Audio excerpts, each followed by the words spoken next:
আপোনাক চিনি পায় আজি আমি যিখিনি কথা আলোচনা কৰিবলৈ আপোনাক মাতি আনিছো সেই কথালৈ যোৱাৰ আগতে আপোনাৰ নিজৰ মুখৰ পৰাই আপোনাৰ অলপ চিনাকি পাব খুজো মই এতিয়াও আমেৰিকাত বোয়িঙত ফ্লাইট টেষ্ট ইঞ্জিনিয়াৰ হিচাপে কাম কৰি আছো আৰু বোয়িঙত কাম কৰা 35 বছৰ বোয়িঙৰ এই এয়াৰপ্লেন দুখনেই মানে কমাৰ্চিয়েল এয়াৰপ্লেন গোটেই যিবোৰ পৃথিৱীতে চলিব পাৰে তাৰ দুখন কোম্পানী আছে এটা হৈছে বোয়িং আৰু এটা হৈছে এয়াৰবাছ বোয়িংটো 98 বছৰ হোৱা ফাৰ্ষ্ট ৱৰ্ল্ড ৱাৰ সময়তে আৰম্ভ হ'ল আৰু তেতিয়াৰ প্ৰায় চলি আছে কিন্তু এয়াৰবাছ হ'ল মাত্ৰ 30-40 বছৰ আগতে যেতিয়া মানে কোনোবাই ভাবিলে যে যদি কম্পিটিটৰ নাথাকে বৰ বিপদ হয় তেতিয়া এয়াৰবাছটো আৰম্ভ হৈছে কিন্তু বোয়িং হৈছে এটা নিজৰ কোম্পানী কিন্তু এয়াৰবাছ বোয়িঙত আপুনি কি কাম কৰে মই flight test engineer flight test মানে প্লেনখন বিমানখন চলিবৰ উৰণৰ উপযোগী হৈছে নাই এটো টেষ্ট কৰাটো আপোনাৰ দায়িত্ব নেকি নহয় গোটেই এয়াৰপ্লেনখনে FAA ফেডাৰেল ৰুলছবোৰ সব মানিব লাগে আৰু যি হৈছে সব ক'ব লাগিব আপুনি এইটো কাম কিমান দিন কৰিছে এইটো কাম মই 15 বছৰ কৰিছো আৰু এইটো মই আটাইতকৈ বেছি ভাল পাওঁ কাৰণ এয়াৰপ্লেনখনৰ কাষতে থাকিব পাৰে এই কামটো কৰিবলৈতো আপুনি তাত উচ্চ শিক্ষা ল'বলগীয়া হৈছে আপুনি আমেৰিকাত কি ধৰণৰ শিক্ষা আহৰণ কৰিলে কি বিষয়ত কি ধৰণৰ শিক্ষা আৰু ডিগ্ৰী আহৰণ কৰিলে মই আচলতে গৈছিলো ফিজিক্সৰ কাৰণে কিন্তু ফিজিক্সত যেতিয়া আমি যাওঁ তেতিয়া প্ৰথম কথা হৈছে ফিজিক্সত অতি টান কিন্তু টানটো মোৰ কাৰণে চ্যালেঞ্জ আছিলে কিন্তু বমৰ বাহিৰে আন কথাত মানে আৰু নহলে হাই এনাৰ্জিত নগলে সিমান সাবজেক্ট নাছিলে গতিকে আৰু তেতিয়া খুব কম্পিউটাৰ তেতিয়াৰ পৰা কম্পিউটিং তাত আৰম্ভ হৈছে আৰু আমি এই নিউমেৰিকেল এনালাইসিস বা এইবোৰ সব কৰিব পৰা আৰম্ভ কৰিলোতো কম্পিউটাৰে ডাঙৰ প্ৰবলেমবোৰ সলভ কৰা কৰিলো গতিকে আমাৰ মিক্স আপ এটা হৈ গল গতিকে ফিজিক্সত যেহেতু হয় মই বম কৰিলে তেনেকুৱা ঠাইত মোৰ তাৰ লগত মই নিমিলে মই বস্তু বুজি নাপাওঁ আৰু দ্বিতীয় কথা এই বাকিখিনি কৰিব নোৱাৰাৰ কাৰণে মই ইলেক্ট্ৰিকেল ইঞ্জিনিয়াৰিংলৈ সলনি কৰিলো আপুনি কোন বিশ্ববিদ্যালয়ত ইলেক্ট্ৰিকেল ইঞ্জিনিয়াৰিং শিক্ষা ললে ইউনিভাৰ্চিটি অফ ৱাশ্বিংটনৰ পৰা আপুনি PhD কৰিলে কৰিলো তো এইখিনিয়ে হ'ল আপোনাৰ শিক্ষা আৰু কৰ্মজীৱন আপুনি আমেৰিকাৰ নাগৰিকত্ব গ্ৰহণ কৰিছে নেকি মই আমেৰিকাৰ নাগৰিকত্ব গ্ৰহণ কৰিছো কিন্তু লগে লগে যেতিয়াই দিছে ভাৰতে দিয়া ওভাৰসিজ সিটিজেনছ অফ ইণ্ডিয়া সেইটো লৈ লৈছিলো কিমান বছৰ দিয়া হ'ল সেইটো প্ৰায় 5-6 বছৰ দিছে নেকি কিন্তু ঠিক কৰোতে অলপ সময় লাগিলে কিন্তু যেতিয়া ৱেবত আপুনি আমেৰিকাৰো নাগৰিক আৰু ভাৰতৰো নাগৰিক হৈ আছে আচ্ছা আমাৰ নতুন প্ৰধানমন্ত্ৰী নৰেন্দ্ৰ মোদীয়ে তেখেতে প্ৰবাসী ভাৰতীয়সকলক ভাৰতৰ উন্নতিৰ কামত লগাবলৈ বহুত কিবা প্ৰস্তাৱ কৰিছে বা তেওঁলোকক আহ্বান জনাইছে আপুনি প্ৰবাসী ভাৰতীয় লগতে আপুনি প্ৰবাসী অসমীয়াও অসমৰ কাৰণে কাম কৰিবলৈ অসমতো হাজাৰটা সমস্যা আমাৰ যিখিনি বিভিন্ন ক্ষেত্ৰৰ উচ্চ শিক্ষিত মানুহ তাৰ বহুতেই বিদেশত কৰ্মৰত দেশলৈ ঘূৰি নাহে আপোনাৰ যিখিনি অসমীয়া মানুহ আছে আপোনাকে ধৰি তেওঁলোকে আপুনি অৱশ্যে অসমৰ কাৰণে অহৰ্নিশে চিন্তা কৰি থাকে তাৰ প্ৰমাণ পাইছো কিন্তু তাত থাকিও যেনেকৈ নৰেন্দ্ৰ মোদীয়ে ভাৰতীয়সকলক আহ্বান কৰিছে ভাৰতৰ কাৰণে চিন্তা কৰিবলৈ কাম কৰিবলৈ আপুনি অসমৰ সেৱা কেনেকৈ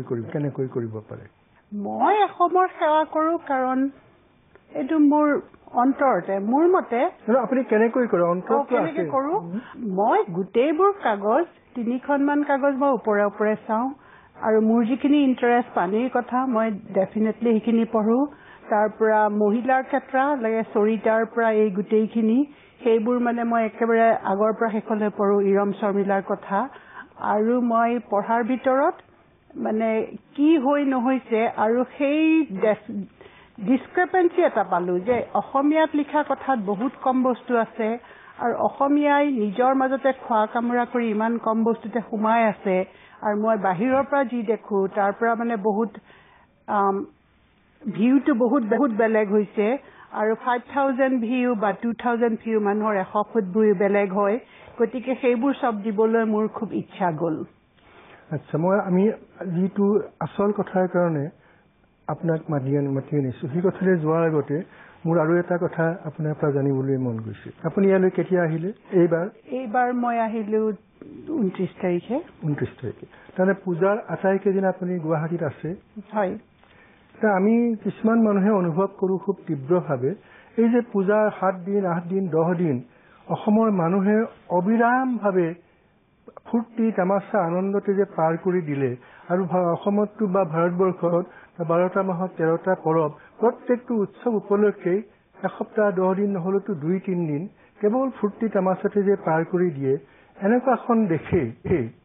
আধুনিক জগতৰ প্ৰতিযোগিতাত টিকি থাকিব পাৰিবনে যিবিলাক মানুহে সস্তীয়া আমোদ প্ৰমোদৰ কাৰণে ইমান সময় ব্যয় কৰে ৰাতিপুৱাৰ পৰা মাজৰাতিলৈকে সেইবিলাক মানুহে আজিৰ জগতত প্ৰতিযোগিতা কৰিব পাৰিবনে সেইকাৰণে আপুনি মোৰ প্ৰশ্ন নোৱাৰে আপুনি নিজৰ অভিজ্ঞতা কি হৈছে আপুনি নিজৰ চকুৰে গুৱাহাটীৰ ৰূপটো দেখিলে আপুনি কি ভাবে যে এইখিনি মানুহৰ ভৱিষ্যত কি বুলি ভাবে মই ভৱিষ্যতটো যদি কিবা এটা সলনি নহয় এইটো ভাল লক্ষণ বুলি নেভাবো কিন্তু মই সদায় ইমান পজিটিভ মই ভাবো এইটো পেণ্ডুলামৰ পজিটিভ হলেও আপুনি যিটো বাস্তৱ সত্যতাকটো অস্বীকাৰ কৰিব নোৱাৰে কালি এইকেইদিন মই নিজে এদিনো পূজা চাবলৈ যোৱা নাই মই মোৰ কাম কৰি আছো এইখিনিৰ কাৰণেও প্ৰিপেয়াৰ কৰিছো ইমান ডাঙৰ কথা লাইফ এণ্ড ডেথ প্ৰব্লেম এটাৰ কাৰণে আহিছো ক'বলৈ কিন্তু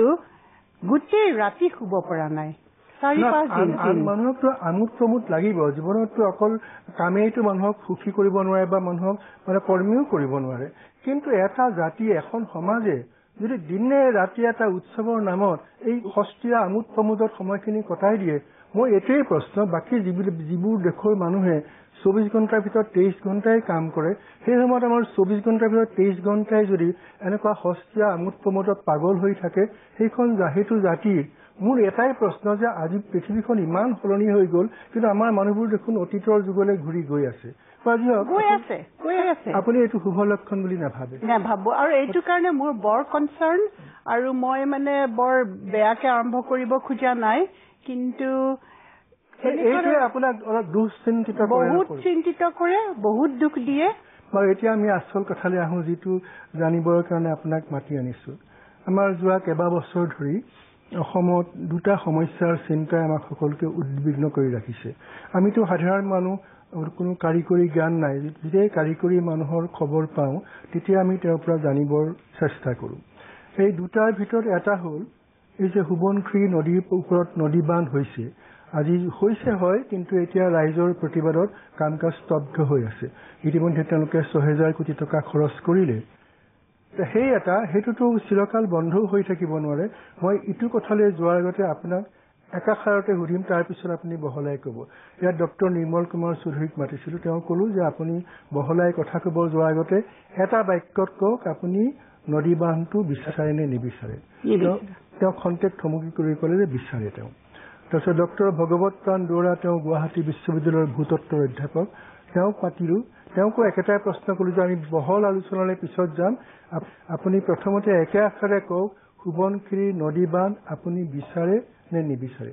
তেওঁ ক'লে মই বিচাৰো কিন্তু চৰ্ত সাপেক্ষে বুলি কিছুমান কাৰিকৰী চৰ্ত দিলে দামটো উচ্চতা কমাব লাগিব তাৰ ফাউণ্ডেশ্যনটো আৰু শক্তিশালী কৰিব লাগিব ইত্যাদি তেওঁলোকক যেনেকৈ সুধিছিলোঁ আপোনাকো সুধো এটা বাক্যত কওক যে সোৱণশিৰি নদী বান্ধ আপুনি বিচাৰে নে নিবিচাৰে নিবিচাৰো তাৰ 2-3টা কাৰণ কওক প্ৰথম কথা হৈছে আপুনি নিবিচাৰে আপুনি একদম যৰ্থহীন ভাষাৰে ক'লে যে নদী বান্ধটো আপুনি নিবিচাৰে এতিয়া এইটো গোটেই পৃথিৱীতে আমেৰিকাত ডেম যেতিয়া আছে সিহঁতি ডেম নকৰে 150 বছৰ আগতে কৰিলে তাত তাৰ America knows good bed and আগলি অফ দ্য ডেম তাত কোনো ষ্টাডি কৰিবলৈ নাই আপুনি এটা ৰিইনভেণ্ট হুইল কৰিব নোৱাৰে নহয় গতিকে যদি তাতে পানীখিনি এনেকে ইমান জোৰে নামি আহিব তাতে মাছটো আহি তলত পৰি তাৰ মূৰটো ভাঙি থাকিব আকৌ আপুনি ইমান সোপা পানী য'ত থব তাতে কিছুমান ডেমৰ আজিকালি এইটো পুৰা সঁচা কথা হৈ গৈছে যে ডেম যদি আপুনি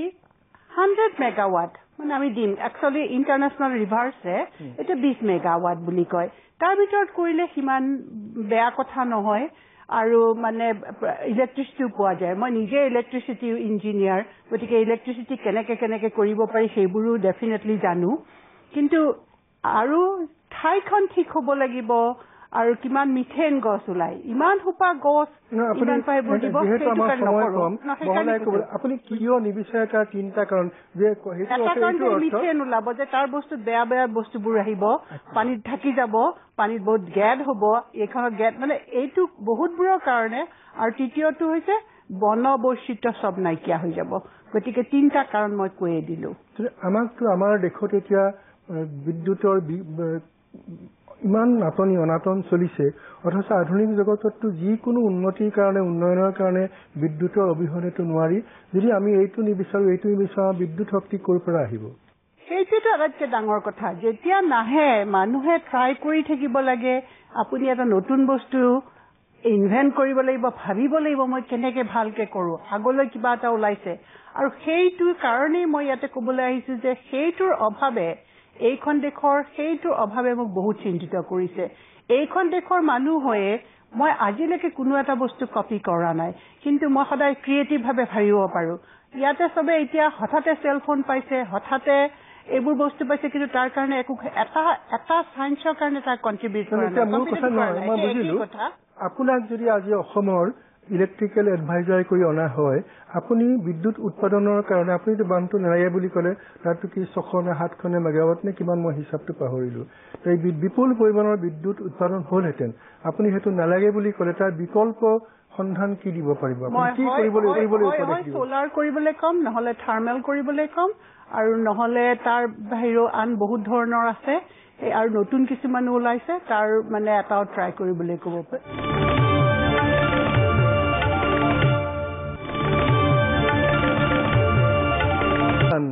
সাধাৰণ ৰাইজৰ ভাষাত বুজাকৈ ক'ব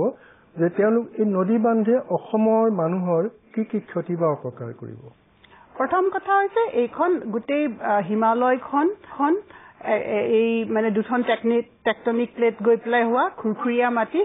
মাটি সোপাকে তুলিলে ছিকিমৰ পৰা এইফালে গোটেই খুৰখুৰীয়া মাটি কিবা এটা তাতে ৰাস্তা এটা কৰিলে হুৰহুৰকে পৰি যায় আপুনি ডেমটো যিমানেই ভালকে নকৰক সেই মাটিখিনিত সেইটোতো সদায় থাকিব নোৱাৰে ডেমটো যদি থাকে মাটি সোপা যদি গুচি যায় পাহাৰটো যদি নামি যায় এইটো কি ভাল কথা হ'ব আচ্ছা মই বুজিলো এতিয়া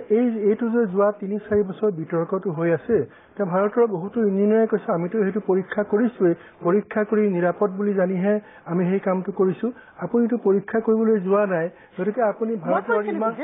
মই পৰীক্ষা কৰিবলৈ গৈছে মই বহুত আপোনাৰ সোৱণশীল যিটো ভুল হৈছে সেই কথাখিনি লিখা আছে গোটেইখিনি ৰেকৰ্ড হৈ গৈছে আপোনাৰ মতে ইয়াতো বহুতৰ মত পাৰ্থক্য হৈছে যে আপোনাৰ মতে এই বান্ধটোৱে অসমৰ মানুহৰ অপকাৰ বা ক্ষতি কৰিব আৰু আচল কাৰণটো কৈ দিও মই যেতিয়া সোৱণশিৰি যেতিয়া প্ৰথমৰ পৰা লিখিবলৈ আৰম্ভ কৰিলো সিহঁতি অৰুণাচলত অসম্ভৱ নালা আছে নালাবোৰ হৈছে ৰিভুলেটিভ স্মল নদী সেই নালাবোৰৰ কষ্টৰে কৰা নাছিলে তাৰপৰা প্ৰথমে যেতিয়া কৰে এদিন বাঘিৰি জানত পানী ওলাই এদিন এইফালে পানী ওলাই আৰে তাৰমানে সেইবোৰ ক'ৰ পৰা আহিছে এই আপোনাৰ যদি মানে এটা ৰিজাৰ্ভাৰ মস্ত এটা ৰিজাৰ্ভাৰ ওপৰত পানী কৰি থৈ দিছে চৌবাচ্চাত তাৰ এটা মস্ত এটা হেৰি আছে জানে এইপিনে পানী আহে কিন্তু দুটা যদি সৰু ফুটাও আছে সেইপিনে ওলাই আছে আৰু ফুটাকেইটা যোৱা যদি মানে বাটু আছে ধৰক সেই ৰিজাৰ্ভাৰটো যদি এটা পাহাৰৰ নিচিনাত আছে সেইপিনে গৈয়ে থাকিব আৰু সেই ঠাইবোৰত নালাবোৰ আছিলে তাৰ পৰা আন কৈছিলে গতিকে প্ৰথমে যেতিয়া ধেমাজিত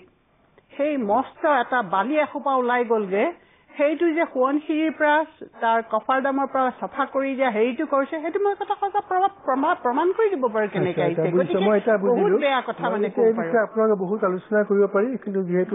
সময় কম আমি দ্বিতীয় বিষয়টোলৈ যাম এই যে আপুনি আপোনাৰ বিভিন্ন লেখাত কথাত আপোনাৰ এই দুশ্চিন্তা ফুটি উঠিছে যে ব্ৰহ্মপুত্ৰৰ ওপৰত চীন দেশে যিবোৰ বান্ধ তৈয়াৰ কৰিছে বা কৰিব তাৰ ফলত ব্ৰহ্মপুত্ৰখন এদিন শুকাই যাব পাৰে আৰু ব্ৰহ্মপুত্ৰ শুকাই যোৱা মানে অসমৰ মৃত্যু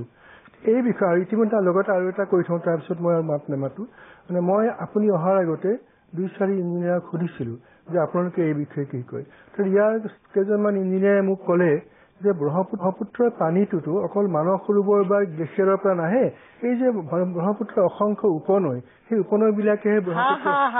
সেইটো নহয় আচ্ছা আপুনি এতিয়া ব্ৰহ্মপুত্ৰ যদি চীন দেশে ব্ৰহ্মপুত্ৰৰ ওপৰত বান্ধ মানে ব্ৰহ্মপুত্ৰৰ ভৱিষ্যত কি আৰু অসমৰ ভৱিষ্যত কি আপুনি একেৰাহে যিমান সময় লাগে কৈ যাওক ধন্যবাদ মোৰ এইটো কাৰণে মোৰ Sleepless, I am Sleepless in Seattle, সেইখন এখন মুভিৰ নাম, কিন্তু আৰে সেইটো যদি হ'লহেঁতেন, সঁচা কথা যদি হ'লহেঁতেন, মই বৰ শান্তিৰে থাকিলোহেঁতেন, কিন্তু নহয়। প্ৰথম কথা হৈছে চবে ক'ব প্ৰায় 38% আহে পাছিঘাটৰ পৰা, সেইখিনিৰ পৰা যদি আমি কৰে 38% ব্ৰহ্মপুত্ৰৰ তাৰ পৰা আহে, ধৰক 10% আহে লোহিতৰ পৰা, another 10% অকণ ভুল হৈছে, মই এইখিনি দেখুৱাই দিম, এই আচলতখনত ওলাই যাব হেৰিটো কি। আৰু গতিকে এই আৰু আপুনি যদি সোৱণশিৰি আৰু লোহিত এই গোটেইখন, সোৱণশিৰিও আহিছে গ্লেচিয়াৰ, 3খন নদী গ্লেচিয়াৰৰ পৰা আহিছে। সেইকেইখন হৈছে ইয়াৰলং চাম্পু, চাম্পু মানে টিবেটনত ডাঙৰ নদী, চু মানে সৰু নদী। গতিকে আপুনি অকল চাম্পু বুলি ক'লে নদী নহয়, গতিকে সিহঁতি হয় জাংবো বুলি কয়, নহ'লে আপুনি ইয়াৰলং চাম্পু বুলি ক'ব। সেইখনে দিহাং বা দিহিং বা চিয়াং নদী। সেই নদীখনৰ হৈছে সেইখন ডেফিনেটলি গ্লেচিয়াৰৰ পৰা অহা, গ্লেচিয়াৰৰ মাজেদিও অহা। আৰু বাকী দুখন হৈছে সোৱণশিৰি আৰু লোহিত, যি দুখন ঠাইৰ পৰা। আৰু সোৱণশিৰিখনে এখন নদী যিখন নৰ্থ এণ্ড চাউথ, বাকীবোৰ নৰ্থ এণ্ড চাউথ নহয়। আচ্ছা, মানে উত্তৰৰ পৰা দক্ষিণলৈ চিধা চিধি প্ৰিটি মাছ, কাৰণ ইয়াৰলং চেম্পুটো এনেকে গৈছে, আকৌ ব্ৰহ্মপুত্ৰও এনেকে আহিছে, গতিকে মানে বাকীবোৰ নৰ্থ চাউথ কোনোখনো নহয়। আচ্ছা, এই 3খন নদী যিকেইখন গ্লেচিয়াৰৰ পৰা আহিছে, গ্লেচিয়াৰ মানে অকল স্ন'মেল্ট নহয়, পাহাৰত স্ন' হৈছে, অলপ গৰম হৈছে, তেতিয়া মেল্ট কৰি গুচি আহিছে, সেইটো স্ন'মেল্ট, মানে তুষাৰ মেল্টেই কওক বা কি, কিন্তু গ্লেচিয়াৰ মানে হৈছে কি, গ্লেচিয়াৰ হবলৈ বহুদিন লাগে। আমি সৰুতে যিটো আইচক্ৰীম খাইছিলো এই 2 পইচা দি পেলাই, সেই বাৰটো আপোনাৰ প্ৰেছ কৰিবলৈ আৰু ঠাণ্ডা কৰিবলৈ হলে বহুতখিনি বস্তু লাগিব। মানে আজিকালিৰ নিচিনা চব আইচক্ৰীমৰ কথা মই কোৱা নাই। সেইটো এটা হৈছে সেই ফ্ৰজেন যিটো বাৰ আছিলে, সেইখিনি তেনেকুৱা গ্লেচিয়াৰ যেতিয়া নেচাৰে নিজে কৰিব পাৰিব তেতিয়া এটা গ্লেচিয়াৰ হ'ব। সেই গ্লেচিয়াৰ প্ৰচেছটো নিজে নিজে হৈ থাকে আৰু তাৰ পৰা অলপ অলপ পানী ওলাইও থাকে। আৰু মই অকল ইয়াতে নহয়, আমেৰিকাত মই সকলোবোৰ দেখিবলৈ পাইছো। কণ্টিনেণ্টেল চেল্ফত কেলগেৰীত গৈ পেলাই মই তাৰ একচুৱেল গ্লেচিয়াৰবোৰ চাইছো। একেখিনি কথাৰ পৰা কৈছো, সেই গ্লেচিয়াৰৰ হিচাপৰ পৰা কৈছো। কিন্তু গ্লেচিয়াৰৰ পানীখিনি আপোনাৰ যিখিনি গ্লেচিয়াৰৰ পৰা পানী আহি থাকে, তেতিয়া ধৰক আপোনাৰ এটা ৰিজাৰ্ভাৰ আছে, ৰিজাৰ্ভাৰটোত আপোনাৰ সদায় 30% পানী থাকে। গতিকে এই চিয়াঙৰ পৰা যিখিনি গ্লেচিয়াৰৰ পৰা অহা পানী প্ৰায় 38% আমাৰ চৌবাচ্চাটোত সদায় থাকিবই। আৰু যেতিয়া আমাৰ সময় কমি আহিলেই বাকীখিনি লৰালৰিকে ক'ব লাগিব। গতিকে সেইখিনি অহাৰ কাৰণে তাৰপিছতে এই লোহিত চিৰিণ্ডাৰ পৰা যিখিনি আহিলে, গতিকে প্ৰায় 50% গ্লেচিয়াৰ অহা, আৰু গ্লেচিয়াৰৰ পৰা অহাৰ কাৰণে এখন নদী ডাঙৰ হয়, নহ'লে এখন জুৰি হ'লহেঁতেন। কিন্তু এই ব্ৰহ্মপুত্ৰখন তেনেকে অহাৰ কাৰণে এইখনে ডাঙৰ নদী হ'ব পাৰিছে। কিন্তু যদি সেই ওপৰৰখিনি কাটি দিয়া যায়, ইয়াৰলং চেম্পু বা সোৱণশিৰিৰ পৰা এতিয়া কাটিব পাৰে, তেতিয়াহ'লে তাতে মাত্ৰ 37% উপনৈবোৰৰ পৰা আহে। আৰু সেইটো বৰষুণ নিদিলে একদম কম হ'ব, মাত্ৰ 10 বছৰ লাগিব ব্ৰহ্মপুত্ৰ শুকাই যাবলৈ। আৰু সেইটোৱে এতিয়া কৰিব খুজিছে চাইনাই ওপৰত যিকেইটা ডেম কৰি আছে, গোটেই পৃথিৱীতে লিখিছে সেইকেইটা run of the river project নহয়, run with the river project. আৰু এটা প্ৰশ্ন আছে, আপোনাৰ কথাটো প্ৰাঞ্জলভাৱে বুজাই দিছে। আপুনি কোৱা কথাটো যদি সত্য হয় তেতিয়াতো আমাৰ ভৱিষ্যত বৰ বিপদাপন্ন। কিন্তু ভাৰত চৰকাৰেতো জানিছে যে চীনে তাত এটা বান্ধ কৰিব খুজিছে, বা ভাৰতবৰ্ষৰ পলিটিকেল ৰাজনৈতিক নেতাসকল, মন্ত্ৰীসকল, ইঞ্জিনিয়াৰসকল তেওঁলোকে অকণো উদ্বিগ্ন হোৱা নাই কিয় এই বিষয়ে? আপুনি যিমান উদ্বেগ প্ৰকাশ কৰিছে, ভাৰতবৰ্ষত নিশ্চিন্ত হৈ থকা যেন লাগে। একজেক্টলি, আৰু সেইকাৰণেই মই শুব নোৱাৰো। গোটেই পৃথিৱীয়ে কয় ভাৰতত পানী নাই, ভাৰতত কি হৈছে, আৰু ভাৰতে একেবাৰে এনেকে থাকে। মোৰ মতে আমাৰ because we are made of lots of legends and myths, never history, বাকীবোৰ লিখো ইটো কৰো, এইবোৰ ক্ষেত্ৰতো আমি মানে যেতিয়ালৈকে আমি পিপু উহু কৰি থাকিম, যেতিয়ালৈকে আমাৰ নুপুৰে, আৰু তেতিয়াহ'লে গোটেই পৃথিৱীতে কতদিন কত যুগ ধৰি হৈ আছে। সিন্ধু নদীৰ সভ্যতা কিয় নাই? নীল নদীৰ বাৰ বাদেই দিয়ক, সিন্ধু নদীৰ সভ্যতা কলৈ গ'ল বা ক'ত কি হ'ল? নদীখন যেতিয়া অভাৰ ইউজ হয় সেইটোৱে হয়। এতিয়া যদি নদীখনত not been run with the river, ওপৰত যিবোৰ কৰি আছে, আৰু টিবেটি ৰিফিউজি আৰু কত ছেটেলাইট আছে চাবলৈ, কিছুমান হেৰিও আছে, কত কথা ইণ্টাৰনেটত হৈ আছে। সেইখনে গোটেই চেম্পুখনে, গোটেই ইয়াৰলুম চেম্পুখনে ৰান উইথ দ্য ৰিভাৰ, তাৰমানে সিহঁতি গোটেই নদীখন এনেকে লৈ পেলাই। আচ্ছা, এই হিমালয়ৰ হিমালয় হৈছে টিবেট 3 মাইল ওখ তাৰ পৰা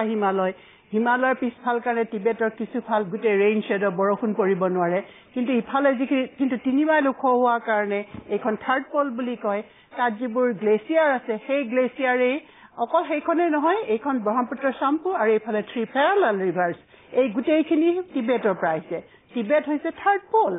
আৰু সেই পানীখিনি সেইকাৰণে অন্তত 3 ৰিভাৰ চাইটত সিহঁতি হেৰিটেজ চাইট এটা কৰিলে ৱৰ্ল্ড হেৰিটেজ চাইট অলপ মানে যিমান পাৰে কৰি আছে আৰু এতিয়া টিবেট মেল্ট ডাউন বুলি বহুত কথা কৈ আছে সেইখিনিৰ কাৰণে আৰু কিন্তু আমাৰ ইয়াৰলং চেম্পুত এইকেইটা দাম হৈছে কোনো এতিয়া একো মানে কৰাই নাই আমাৰ 2 মিনিট সময় আছে 2 মিনিটত আপুনি আৰু যি ক'ব লগা আছে কওক মুঠতে আপোনাৰ মনত বিন্দু মাত্ৰ সন্দেহ নাই যে চীনে ব্ৰহ্মপুত্ৰ পথ বান্ধটো কৰিবই আৰু কৰাৰ ফলত অতি কম সময়ৰ ভিতৰত ব্ৰহ্মপুত্ৰ শুকাই যাব মই এইটো ডেফিনেটলি কৈছো কাৰণ এতিয়া চাওক এয়া ইভিন মই আচৰিত হৈছো মই কনফিউজ হৈছো চীনেও even working the green tiger এই কথাখন ওলাইছে এতিয়া হেৰিত কানাডাৰ পৰা ওলাই গৈছে অন্ততঃ চাইনাটো এতিয়া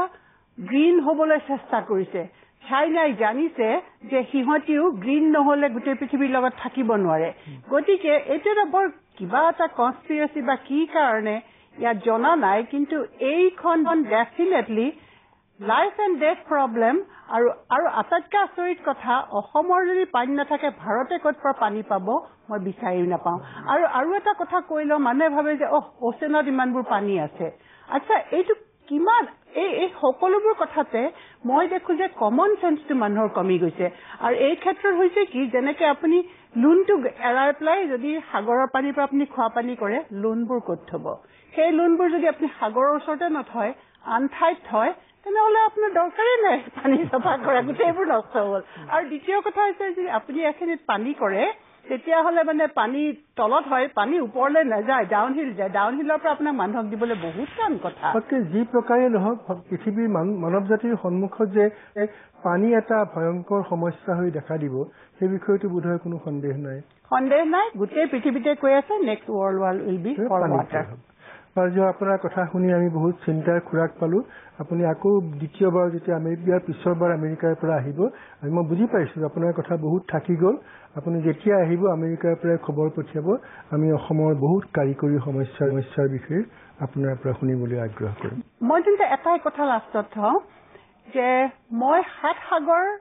পাৰ হৈ আহো অসমক বিচাৰিবলৈ 7 সাগৰ 13 নদী পাৰে হৈ ঢপলিয়াই আহিলো আই অসমী তোমাক নেপালোহি ঘৰ হ'ব এতিয়া অসমক পাব আপুনি অতি সুন্দৰ গীত এটাৰে আপুনি সামৰণি কৰিলে আপোনাক বহুত ধন্যবাদ